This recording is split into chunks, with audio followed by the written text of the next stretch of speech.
उत्तर प्रदेश सरकार में मंत्री रामपुर के प्रभारी आज रामपुर पहुंचे और उन्होंने भाजपा कार्यालय में बजट को लेकर प्रेस कॉन्फ्रेंस की। उत्तर प्रदेश सरकार में मंत्री और रामपुर के प्रभारी JPS राठौर आज रामपुर पहुंचे। उन्होंने भाजपा कार्यालय पर प्रेस कॉन्फ्रेंस की।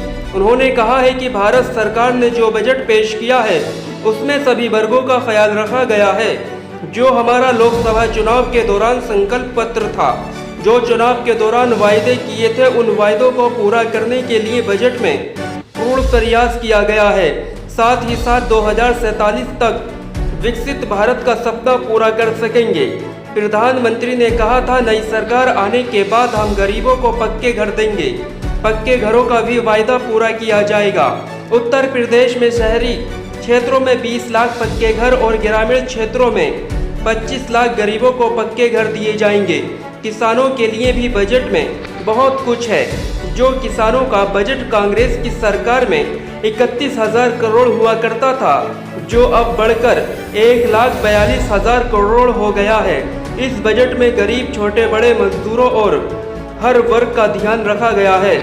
कांग्रेस पर निशाना साधते हुए कहा है कि हमने विपक्ष के लिए बजट नहीं बनाया है, हमने तो बजट जनता के लिए बनाया है। आज प्रेस कॉन्फ्रेंस बुलाई है, क्या मामला है? अभी आपने देखा होगा कि पिछले दिनों भारत सरकार के द्वारा एक केंद्रीय बजट प्रस्तुत किया गया है, जिसमें माननीय प्रधानमंत्री नरेंद्र मोदी जी ने वो सभी चीज़ों को समाहित किया है, जिससे सभी वर्गों का, सभी क्षेत्रों का विकास हो सके। साथ ही साथ 2047 के जो विकसित भारत के संकल्प को हम पूरा कर सकें। 44,21,000 करोड़ के बजट है और जिसमें जो हमारा संकल्प पत्र था लोकसभा चुनाव को लेकर, उन संकल्प पत्र के अधिकतर वादों को इसमें पूर्ण करने का प्रयास किया गया है। प्रधानमंत्री जी ने कहा कि हम नई सरकार आने के बाद पक्के घर गरीबों को देंगे, तो पक्के घर देने का वादा भी इस बजट में पूरा करने का काम किया गया है। उत्तर प्रदेश में 20 लाख गरीबों को शहरी क्षेत्र में पक्के घर और 25 लाख गरीबों को ग्रामीण क्षेत्रों में पक्के घर देने का वादा पूरा किया जाएगा। साथ ही साथ किसानों के लिए इस बजट में बहुत कुछ है।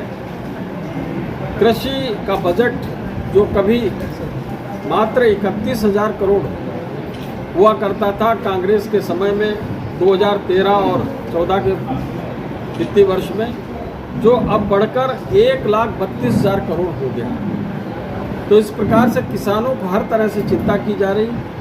यही नहीं, किसानों को खाद उपलब्ध हो सके उसको लेकर भी उसकी कीमतों को ना बढ़ाते हुए अंतर्राष्ट्रीय स्तर पर जो दिक्कत हो रही है, क्राइसिस है, उसको भी झेलते हुए और एक समाधान निकालने के लिए पर्याप्त धनराशि फर्टिलाइजर की सब्सिडी के रूप में उपलब्ध कराई गई है। और उससे बड़ी बात यह है, किसानों के सम्मान के लिए जो किसान सम्मान निधि है, 60,000 करोड़ रुपए की व्यवस्था किसान सम्मान निधि के लिए की गई है। और इस किसान सम्मान निधि और कृषि का बजट बढ़ाने से लाभ इस प्रकार से मिल रहा है कि 2014 से पहले जहां आप आए दिन इस प्रकार की घटनाएं होती थी कि किसान आत्महत्या करते थे, आज वो परिस्थितियां बिल्कुल बदल चुकी हैं।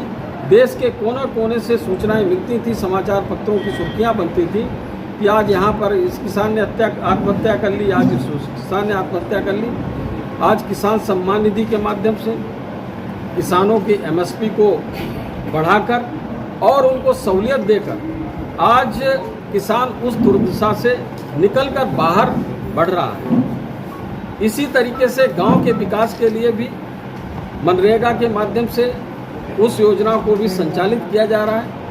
ग्रामीणों को जो मुफ्त में राशन है उसकी व्यवस्था को यथा जैसे चल रही थी उसी प्रकार से अभी भी वो चल रही है।